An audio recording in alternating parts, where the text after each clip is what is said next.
दोस्तों नमस्कार, मैं हूं रमेश शर्मा। मेरे ब्लॉग रमेश शर्मा ब्लॉग पर आपका बहुत बहुत स्वागत।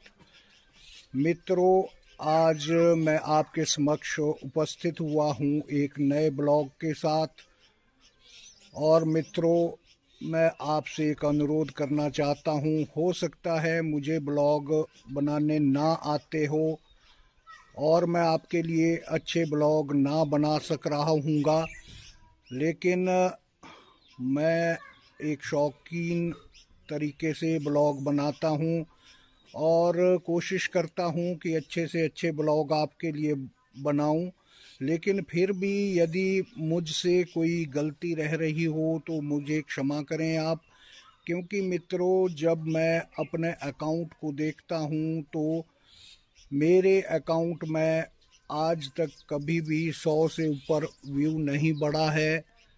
हो सकता है मेरे इक्विपमेंट में कोई कमी रही हो, या मेरे बोलने का तरीका अच्छा ना रहा हो, या आपको मेरे ब्लॉग पसंद ना आ रहे हो। लेकिन मैं भविष्य में आपके लिए अच्छे से अच्छे ब्लॉग बनाने का प्रयास करूंगा। मुझे आपसे बहुत प्यार मिलेगा, मैं ऐसी आपसे उम्मीद करता हूं। तो आज अब करते हैं टॉपिक पर बात। आज मैं आपको दिखाने का प्रयास करूंगा कि हमारा जो पुश्तैनी मकान है, जो हमारे दादाजी ने बनाया था, आज उसको दिखाने का प्रयास करूंगा। क्योंकि वो एक हमारे लिए धरोहर है और उन्होंने उसे बहुत मेहनत से बनाया था। आज मैं आपको वहां लेकर जाऊंगा, क्योंकि हमारे परिवार के सभी सदस्य ने अपने नए मकान बना लिए हैं और जो हमारा पुराना मकान है वो अब बड़ी दयनीय स्थिति में है। कई बारी उसे सोच देख कर बड़ा दुख भी होता है, लेकिन फिर भी अब क्या करें। सांझी जो चीज़ होती है उस पे किसी का कोई वश नहीं चलता। हमारे बुजुर्गों ने उस मकान को बनाने के लिए कितना प्रयास किया होगा, ये तो वही जानते हैं। तो चलिए अब चलते हैं पुराने मकान की ओर। दर्शकों, ये है मेरा नया मकान और ये रास्ता जाता है पुराने मकान की ओर। और यहाँ नए मकान में मेरे पास लगभग 23 विश्व 1.5 बीघा जगह है, जिसको मैंने अपने तरीके से डेवलप किया है और उसे अच्छा बनाने का प्रयास किया है। लेकिन जो हमारा पुराना मकान था जहाँ हम रहते थे, वो अब बहुत ही दयनीय स्थिति में हो गया है। क्योंकि हम पहले सभी लोग इकट्ठे रहते थे, हमारे ताया जी का परिवार और हमारा परिवार। लेकिन अब सभी सरकारी नौकरियों में लगे हैं या कोई अपना व्यापार कर रहा है, तो इसलिए अब सब ने अपने अपने मकान बना लिए हैं।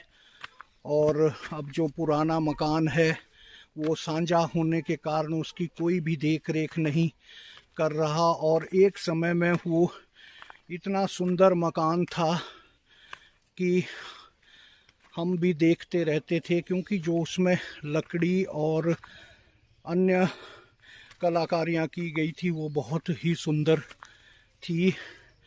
ये है वो मकान, पुराना मकान जो हमारा पुश्तैनी मकान था और हमारे दादाजी ने बनाया था। इसको बनाए लगभग 80 से 90 साल हो गए हैं। आज मैं इसको पूरा आपको दिखाने का प्रयास करूंगा। हम पहुंच चुके हैं अपने पुराने मकान में। आप देखें इस मकान में कितनी लकड़ी का उपयोग किया गया है। और जो लकड़ी लगी है ये पूरी देयार की है, देवदार की है। क्योंकि हमने इसका जो है मिस्त्री से इसे दिखाया था तो एक सारी देवदार की है। और आप देखें इसमें कितनी कलाकृतियाँ उस समय की गई है।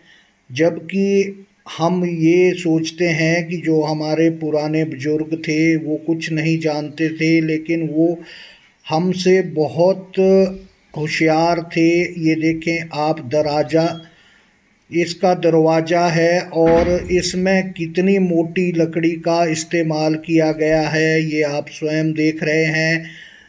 और इसको कहा जाता था देवल वाला दरवाज़ा। इसमें देवल लगाई जाती थी नीचे, ताकि सांप आदि विषैले जानवर अंदर ना जा सके।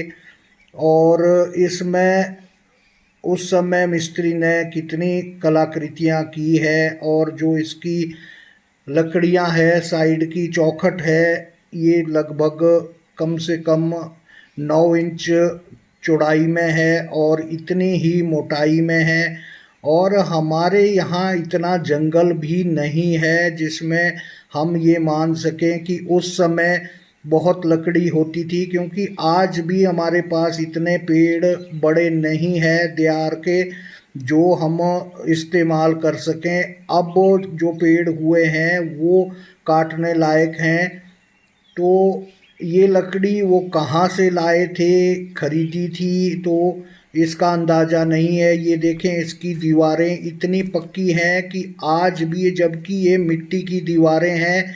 और ये है वो खिड़की जिसमें सरिया लगाया हुआ है, और सरिया भी बहुत मोटा इस्तेमाल किया गया है। इसका अनुमान ये है कि जिससे चोरी आदि का डर ना हो, तो मोटा सरिया इसमें यूज किया है। और इसमें भी लकड़ी इसी तरह यूज की हुई है। दीवारें सीमेंट की तरह है। और ये अंदर का दृश्य है, ये अंदर के कमरे थे। अंदर भी दरवाजे और जो अलमारी आप सामने देख रहे हैं, ये भी, इसमें भी काफ़ी कलाकृतियाँ की गई है। लेकिन अब ये दो परिवारों में बँट चुका है, ताया जी का और हमारे बीच में।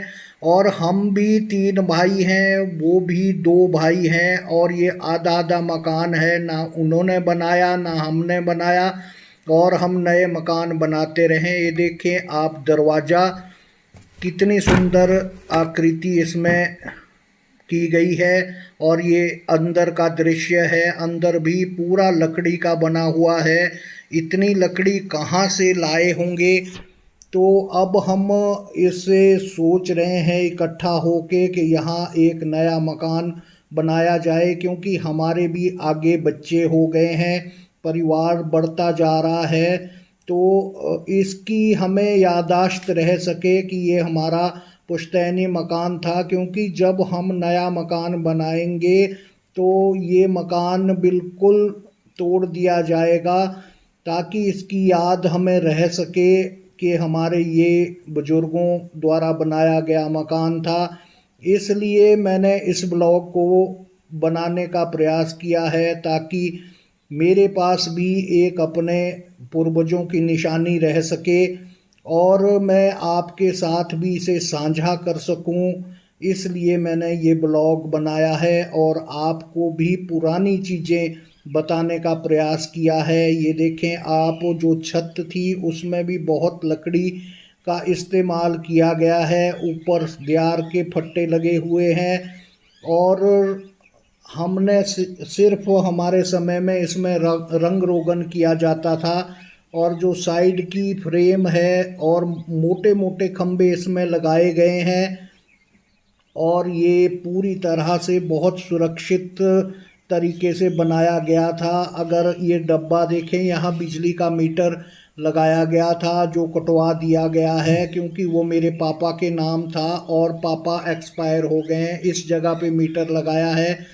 तो फिर इसमें एनओसी की ज़रूरत पड़ी, तो फिर आगे आगे फिर हमने इस मीटर को कटवा ही दिया। यहाँ से सीढ़ियाँ निकलती थी, यहाँ से हम उतरते थे। अब ये भी पूरी तरह से टूट चुकी है, पत्थर इधर उधर बिखर चुके हैं। ये गोबर है जिसे हम खेतों के लिए इस्तेमाल करते हैं, क्योंकि ये जो सामने देख रहे हैं ये खलैण था, जिसमें हम लोकल भाषा में इसे खलैण कहते हैं। और इसमें अनाज जैसे गेहूं है, जौ है, इसमें हम किया करते थे बैलों के माध्यम से। ये आंगन था जिसमें हम खेला करते थे। अब ये खंडहर हो चुका है और अब जल्दी ही यहाँ हम नया मकान बनाने वाले हैं। इस मकान को गिराकर नया मकान यहाँ बनाया जाएगा। तो मैं आपको ये बताना है, ये निचली मंजिल में गौशाला थी और जो गाड़ी सामने देख रहे हैं इससे गोबर हम जहाँ गोबर लगाया जाता था वहाँ ले जाते थे। और जिस तरह आज लोहे की ग्रिल लगाई जाती है प्रोटेक्शन पॉइंट ऑफ व्यू से, वो ये लकड़ी की इस पुराने मकान में लगाई गई थी और इसमें भी काफ़ी कलाकारियाँ की गई है। और इधर अगर आप देखें, अभी ताया जी के जो डंगर है यहीं रहते हैं और ये उनकी गाय है और उनके पास एक भैंस है। उन्होंने भी नई गौशालाएं बना दी है, हमारी लोकल भाषा में इसको ओबरे कहते हैं।